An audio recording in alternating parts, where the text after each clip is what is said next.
Quem foi o último sobrevivente do Império Romano do Ocidente?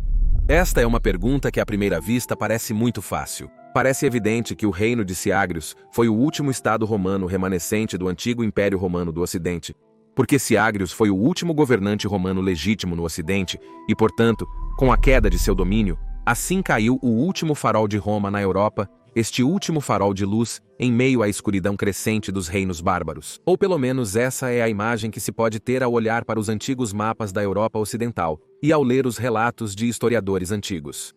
Mas descobrimos que a realidade é muito mais complexa do que gostaríamos que fosse, e que podemos encontrar alguns remanescentes romanos escondidos em lugares que inicialmente não suspeitaríamos. A queda do Império Romano. A queda do Império Romano é possivelmente a queda mais complexa de um império na história humana. Raramente um império caiu tão lentamente em tantos lugares diferentes ao longo de tantos séculos diferentes. Descobrimos agora em inúmeros vídeos que é quase impossível encontrar o último estado romano. No Oriente, os candidatos são, claro, a queda de Istambul em 1453, mas também o Império de Trebizonda, o Despotado de Epiro ou o Principado de Teodoro, que sobreviveram algumas décadas mais do que Istambul como estados do antigo Império Romano Oriental. No Oeste, a situação é complexa. O reinado de Júlio Napos na Dalmácia durou mais que o Estado Romano Ocidental, e o reino de Siagrius caiu 10 anos depois que Odoacro assumiu o poder na Itália. Mas descobrimos neste vídeo aqui que se não tomarmos estritamente apenas os últimos governantes romanos legítimos como medida, então de repente é muito mais complicado dizer qual foi o último Estado romano ocidental. Agora, de repente, também poderíamos dizer que, na verdade, os reinos de Odoacro e mais tarde de Teodorico representavam verdadeiros estados romanos, já que todos os cargos administrativos e civis foram deixados intactos, e a língua, cultura, edifícios e infraestrutura foram deixados absolutamente inalterados das últimas décadas do Império Romano Ocidental. Portanto, houve uma continuidade cultural absoluta. Portanto, podemos dizer que o Império Romano do Ocidente caiu em 550 d.C., com a destruição do reino austro-gótico, porque era um verdadeiro sucessor do antigo Império Romano no Ocidente em tudo, exceto no nome. No entanto, encontramos neste vídeo aqui que alguns dos antigos reinos berberes também mereciam ser chamados de romanos, e que poderíamos até mesmo argumentar que alguns desses reinos romano-berberes, que na verdade sobreviveram até por volta do ano 700, eram autênticos sucessores do Império Romano do Ocidente, já que os costumes e tradições romanas foram mantidos muito tempo após a queda do Império Romano do Ocidente. Se assim considerarmos a continuidade dos costumes, cargos, modo de vida, língua, e tal como uma medida, então de repente se torna muito mais difícil dizer qual foi realmente o último Estado romano do Ocidente.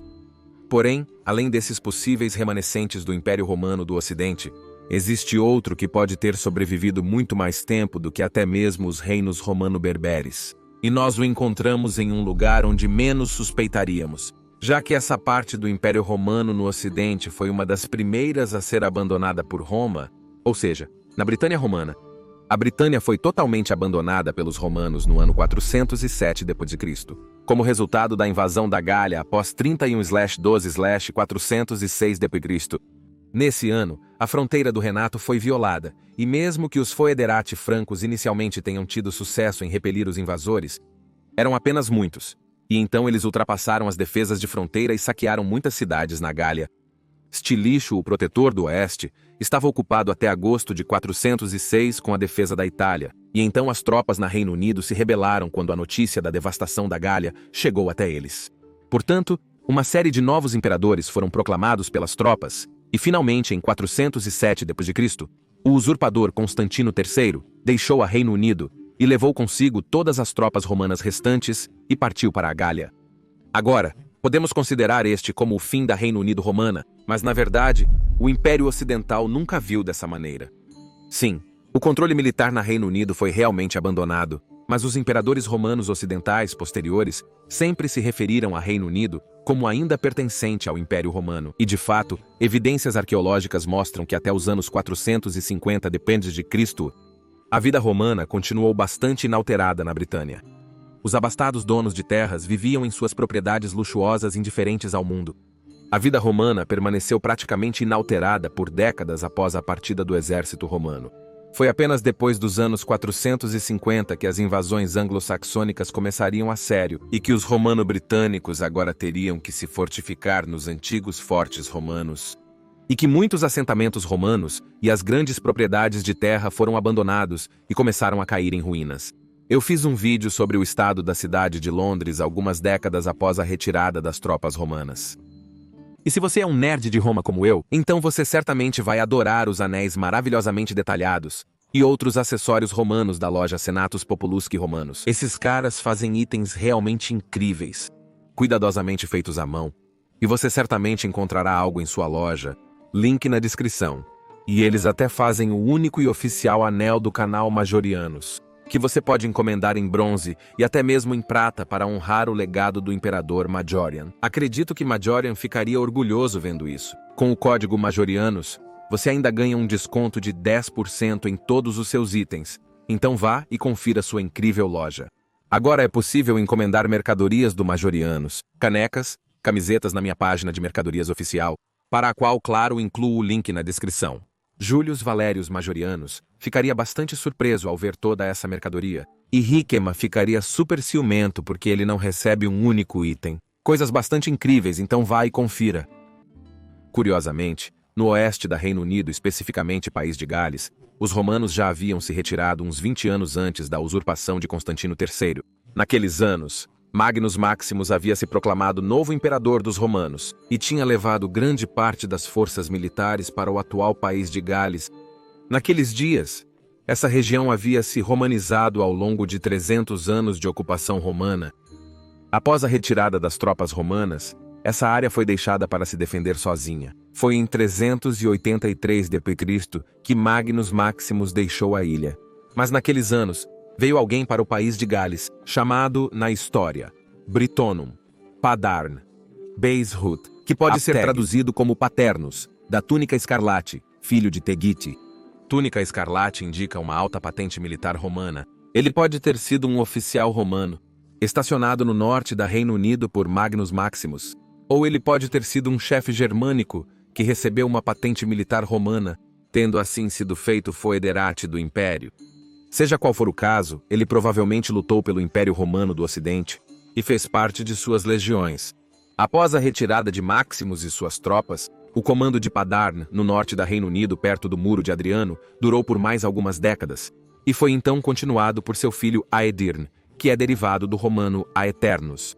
Aedirn teve um filho chamado Cuneda na história Britonum, que ainda defendia a área ao sul da muralha de Adriano contra invasões dos Pictos, no final do século IV ou início do V d.C.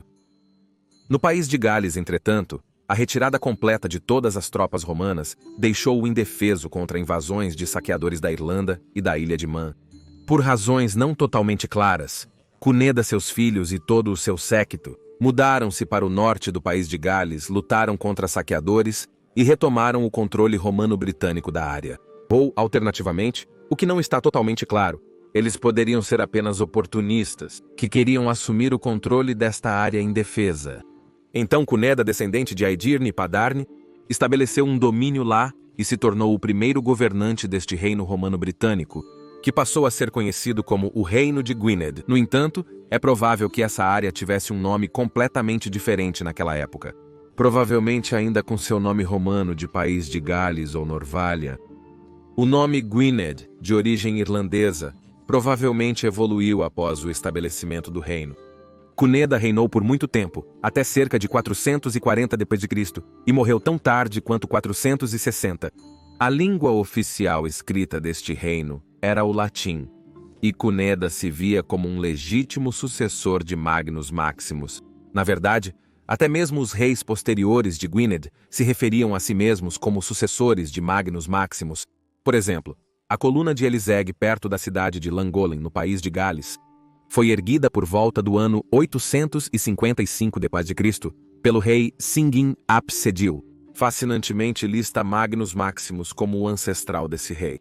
Então, reis posteriores rastrearam sua linhagem até o próprio Magnus Maximus, a fim de se legitimarem como verdadeiros romano-britons, e eles realmente se viam como descendentes dos romanos. Os habitantes de Gwynedd continuaram a ter uma afinidade com Roma muito tempo após o colapso do Império Romano do Ocidente, especialmente dado o uso contínuo do latim na escrita, e a religião cristã foi praticada continuamente. As classes dominantes continuaram a enfatizar os antepassados romanos como uma maneira de vincular seu governo à antiga ordem imperial romana.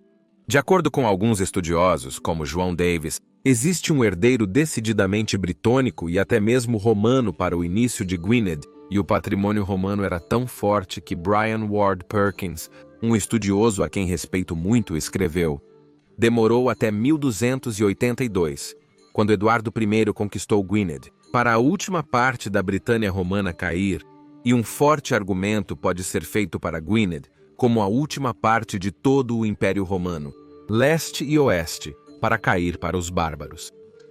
Isso é verdadeiramente fascinante. Então o quê? Podemos imaginar o reino de Gwynedd como um farol da civilização romana no Ocidente, quando todo o resto caiu na Idade das Trevas. Podemos imaginar as cidades de Gwynedd como cidades romanas com monumentos impressionantes e estátuas e grandes fóruns, como nos velhos tempos? Podemos imaginar soldados romanos vestindo as antigas armaduras e estandartes dos Limitanei e Comitatenses, centenas de anos após a queda do Império Romano do Ocidente. Podemos visualizar basílicas romanas, até templos antigos, mantendo a antiga civilização romana em um mar de escuridão. Isso certamente faz uma visão muito romântica, e possivelmente para um bom romance de fantasia exagerado. Mas é claro que sabemos que nada poderia estar mais longe da verdade. Na realidade, houve um rápido abandono da política romana. Práticas sociais, eclesiásticas e instituições após os romanos se retirarem do país de Gales, sob Magnus Maximus, dentro da área de Gwynedd e também em outros lugares no país de Gales, o conhecimento romano foi perdido à medida que os romano-britânicos se voltaram para uma sociedade simplificada, militarista, quase tribal, que não incluía mais o uso de moedas e outras indústrias complexas, dependentes de uma economia monetária. Técnicas arquitetônicas com tijolo e argamassa e conhecimentos básicos, como o uso da roda na produção de cerâmica, foram totalmente esquecidos. Os edifícios eram primitivos comparados aos impressionantes edifícios romanos de pedra, e a maioria das pessoas vivia em casas redondas primitivas, como nos tempos pré-romanos. Brian Ward Perkins sugere que os galeses tiveram que abandonar os antigos métodos romanos, que se mostraram insuficientes, ou mesmo supérfluos para enfrentar o desafio de sobrevivência que enfrentavam. Nas próprias palavras de Perkins, apesar de sua fragmentação política e conflito interno, parecia ter oferecido melhor proteção contra a invasão germânica do que a dependência exclusiva de um exército romano profissional que, nos anos turbulentos do século V, estava muito propenso a se dissipar ou se amotinar. Então, basicamente, o que Perkins diz é que os galeses retornaram a um estilo de vida mais primitivo, como teria sido encontrado na Reino Unido pré-romana. Sim, eles continuaram com a língua e a religião romanas, mas suas cidades e moradias não teriam aparecido romanas de forma alguma, nem sua vestimenta ou armadura militar. Mas, por outro lado, os romanos do leste, na época da queda de Istambul, também não se pareciam mais com os primeiros romanos, mas eles ainda se chamavam romanos. Os galeses que viviam no reino de Gwynedd também se viam como sucessores dos romanos, rastreando seus ancestrais até o próprio Magnus Maximus. E, portanto, quem somos nós para dizer que eles eram menos romanos do que os bizantinos? Eles usavam latim e continuaram algumas tradições romanas, e, portanto, eles são um fascinante estado sucessor do Império Romano do Ocidente, que manteve uma herança romana muito mais tempo do que qualquer outro estado no Ocidente. Em 1282, este reino foi finalmente conquistado pelo Reino da Inglaterra. E mesmo que a versão fantasiosa romântica dos últimos romanos lutando contra os ingleses seja certamente muito exagerada, ainda podemos dizer que com a queda do Reino de Gwynedd, um fascinante estado sucessor romano-britânico finalmente caiu e foi incorporado ao reino inglês. Assim, vemos como a queda do Império Romano do Ocidente, na realidade, é verdadeiramente complexa e fascinante, uma queda que levou muitos séculos e não é tão fácil e clara como às vezes gostaríamos que fosse. E por favor, curta e se inscreva para que você não perca nenhum vídeo futuro sobre a fascinante era do final do Império Romano. Por favor, pense em apoiar meu trabalho via Patreon ou se associando no YouTube. porque a sustentabilidade a longo prazo deste canal realmente depende do seu apoio. Este canal não funcionaria sem nossos incríveis membros do Patreon e do YouTube, e eu quero agradecer a cada um e a todos que estão apoiando este canal de qualquer forma. Agradeço a vocês, amigos. E se você quer aprender mais sobre os outros estados remanescentes do Império Romano do Ocidente, de Július Nepos na Dalmácia, ou de Siagrius, assista a este vídeo no canto superior direito. Mas se você quer aprender mais sobre outro intrigante estado sucessor do Império Romano do Ocidente na África do Norte, você pode assistir ao outro vídeo no canto inferior direito. Agradeço novamente a todos os fãs de história romana. Agradeço sua bondade.